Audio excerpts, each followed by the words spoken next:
Hi, I'm J.N. Moon, author of 6 dark urban fantasy books. I thought today I'd read a little bit from my free book, Grimoire. You can get this if you go to my website, which is www.jnmoon.com. And if you scroll down where it says Get to Grimoire, you can sign up to my newsletter and get this. Additionally, it's going to be out with a box set for Halloween, so you can buy it there if you don't want to sign up. But yeah, and I hope you enjoy it. It's based in Bath. It's based a few years before the Always Dark Angel series, so it's a prequel. And it's about Nephilim, demons, vampires. So I'm actually going to read a little bit from the middle of the book. This chapter is called The Dream's Edge, and the characters will become clear as I carry on reading it to you. So I hope you enjoy it. So if you're sitting comfortably, I shall begin. Leaving Alex's house, a storm passed over us, and looking up, a storm of demons flew around, screeching, stinging my eardrums. Swooping fast, they dived out of the sky like bullocks shooting and swept up Alex before I could catch my breath. In seconds, they flew off away from the city. Lucius toppled where he stood, his face drained of colour. Pull yourself together. You have no time to waver now. You did this, and now you're paying the price. Concentrate. We'll need your help to banish them shortly. Glancing over at Aaron and Acacius, the small church, I asked. Acacius nodded. Perfect. I'll get the armadale and the tools, and I'll meet you there. His voice slightly shaky, anxiously peering upwards, but the demons seemed to be moving away at speed.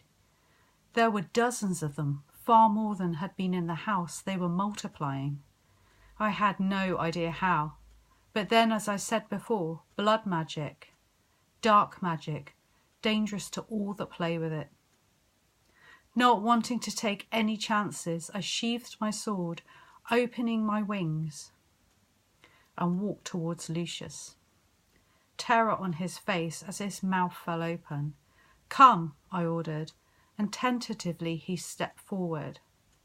Wrapping my arm around his small waist, hold on, I said, and I flew up slowly at first.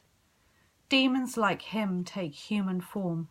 They cannot fly, and though evil, I am not. So I gave him a few seconds to adjust. Aaron, clutching the grimoire, flew up to join me, and we flew fast out of the city to the remote, abandoned church. Panting slightly as I descended to the ground, the serenity of the place swept through my senses, the sweet country air uplifting and bracing away from the chaos of the city. Lucius wobbled a bit, his face like a child's, full of wonder. Who would have thought just hours ago that I would be flying with a Nephilim, and one that didn't want to kill me, he mumbled as his feet adjusted on the ground. Indeed, I replied. I didn't bother to add that we did want his head, but the circumstances being as they were, we needed his darkness to wield the magic. Aaron had opened the door to the little church. It was one we used when we needed to be unseen by mortal eyes, and high above the altar we had painted sigils to ward off evil. Placing the Grand Grimoire on the floor, Aaron stood back, eyeing Lucius, who shuddered being in a holy place.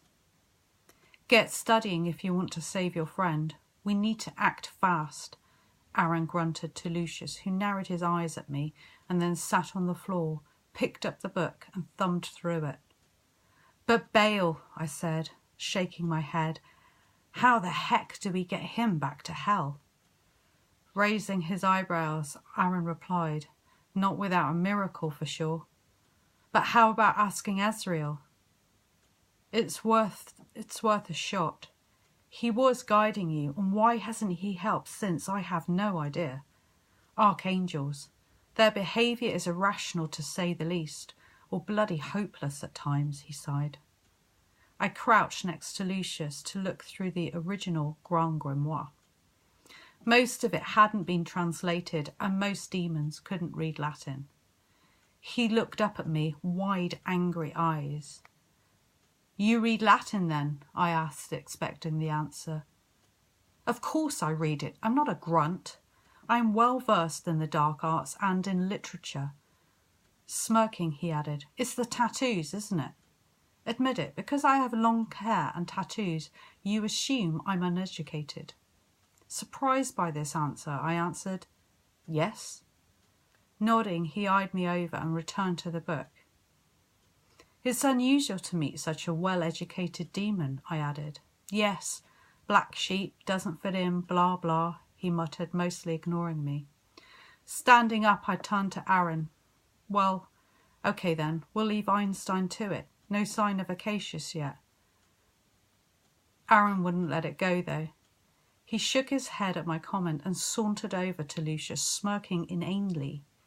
"Well, I'll bet you're one with the ladies, aren't you? Do you talk to them, mutter sweet nothings in Latin?" Sweeping his long black hair away from his face, Lucius looked Aaron in the eyes. "Vos screw." Aaron roared, happy to have his answer. "You know, Lucius, I was all about chopping off your head after this. But I like you. You are unique as far as demons go. Dangerous, absurdly stupid at times, but interesting, and so I believe we'll let you live," he said boisterously. And I'll leave it there. So I hope you enjoyed that little excerpt from the book. So that's Grimoire. It's free if you want to get it from my website, jnmoon.com. It will say Get Grimoire. You just click on that. I'll put a link to it below this video, or it'll be out in the box set for the Always Dark Angels series for Halloween as a little bonus extra in there. So that's all from me. Thanks. Bye.